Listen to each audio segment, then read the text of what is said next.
Hi, my name is Jakob Munck, and this short video lecture is about geopolitical models. There are basically three geopolitical models. Do you know what geopolitics is? Well, this is the idea about how is the whole world running. What is the basic forces fighting against each other on a global scale? And there are three basic centers of geopolitical powers in this world. One center is Jerusalem, Washington. It's the Jewish American power center based in Washington and in Jerusalem. They have a lot of power because they have a common language, and the leading religion in this power center is the Jewish religion. Then we have the second power center, it is Riyadh. They work together, Riyadh and Turkey, that is Istanbul. They try to promote Sunni-islam all over the world. They try to convert as many Muslims as possible. That is Sunni Muslims, not Shia Muslims, not at all. They hate Shia Muslims. And the third power center is Moscow. Moscow, they don't have a common language only for the Russians themselves. It's a small minority on a global scale. There's really no other country than Russia where they speak Russian language. But they have a very strong military. It's the second strongest military in the world. So it is a kind of power center, but maybe not that much a global power center. Well, now we are going to talk about the geopolitical models that is promoted by each of these power centers. And the first model that is being promoted by the Jerusalem-Washington power center is the so-called George Bush model. We have good and bad societies. The good societies, it's a society that likes and unites with America and Israel. If you're an enemy of Israel, you can't belong to the Jerusalem-Washington power center. That's impossible. And the political ideology is the ideology of democracy. That is, voters have to decide what is good and bad, and this is the basic idea of this power center. We have democratic societies and non-democratic societies. And of course, the democratic societies, they are the good societies. The non-democratic societies, they are dictatorships. But it's not such a big problem that you are a dictatorship if you are united with Washington. So therefore, there are a lot of cases where the Jerusalem power center is working together with the second power center, the Rhiad-Istanbul power center. But basically for the second power center, what is good is Islam, what is not good is not Islam. It's really quite simple. So the ultimate goal is to convert the whole world to being Sunni Islam. That is, they read the Quran, and the law in the whole world is the law of Sunni Islam, and that is the law you can read in the Quran.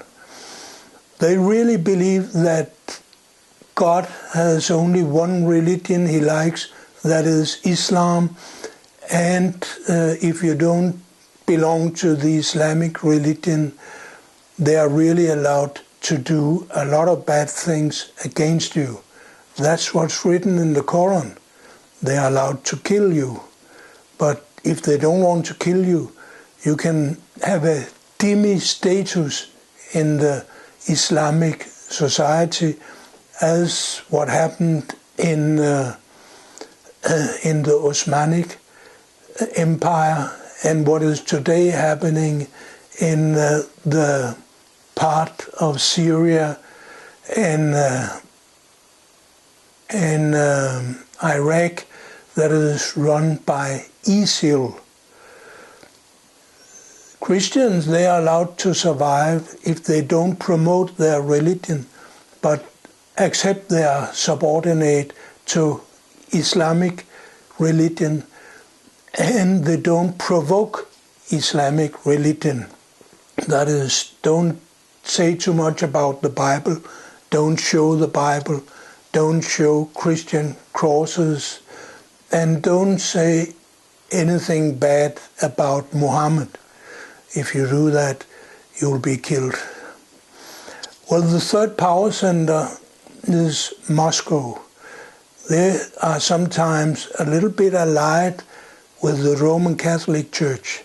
Not in an official way, but their goals are in many ways the same. Because Moscow don't want to convert the whole world to any kind of religion. They prefer the Christian religion because that's the religion that has a majority in Russia. But they know that the special Russian kind of religion, it has no chance at all of being a global religion. They only have around maybe 60 or 70 million followers on a global scale, and nearly all these followers, they are living in Russia. And they have the idea that you can only go to heaven if you're a member of the Russian Orthodox Church. That means that Roman Catholics and Protestants and Muslims and Jews and atheists and Hindus, they just can't go to heaven because they do not belong to the Russian religion, the Russian Orthodox religion. And this is a very sectarian view. And they also have a very special language, Russian language. It's only understood by Russians. So they will never be a global power, although they have weapons that are highly effective. But these weapons can mostly be used in a defensive way because Russia can't conquer any societies at all. If you want to conquer a society, you need a political ideology, just like the Israeli Washington Empire. They have the so-called democratic ideology as their view of how a society shall be run. And the Muslims coming from Riyadh, they have the ideology of the Quran, that is the Islamic law. They want the whole world to be run by Islamic law, just as the Osmanic Empire was run by Islamic law in the old days. And they have some kind of success even in the non-Islamic countries. In most of Western Europe, is not allowed, you are not allowed to say offensive things about Muhammad. Actually, you can go to prison for making cartoons or offensive drawings about Muhammad. So no one wants to do that.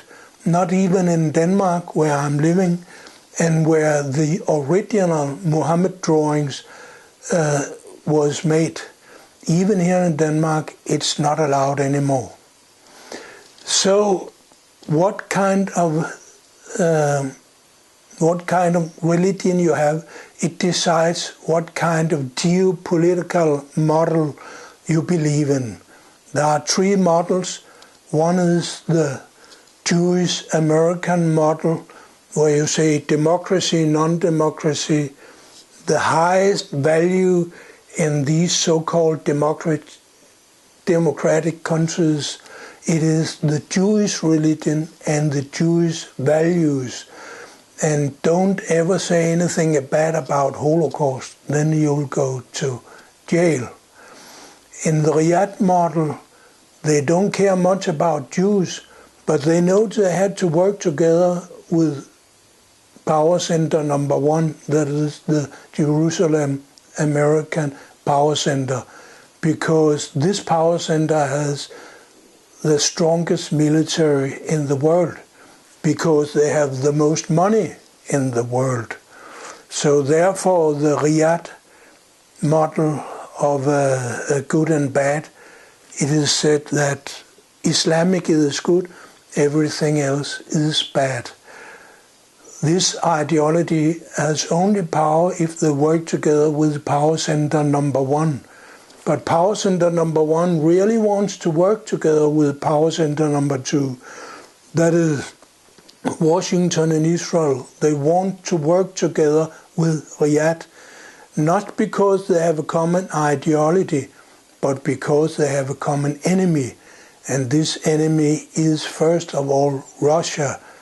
Russia is a strong military force, and both of the two first power centers want to fight against Russia. The Russian ideology is that we want peace. We do not want to expand the Russian religion to the whole world, but we want, first of all, a Christian or a non-fanatical world. In Russia, they don't like terrorism. They don't like imperialism. They don't like USA, because USA, they want to conquer and control the whole world.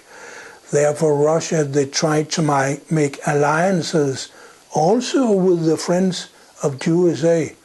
For example, Russia wants to be on a friendly basis with Riyadh, with Saudi Arabia, and with Israel too.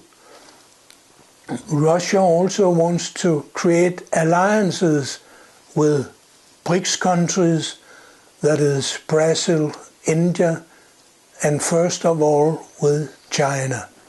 So the whole world is controlled by three power centers, and each of these power centers has a political ideology. The Israel-Washington ideology is democracy, that is our ideal.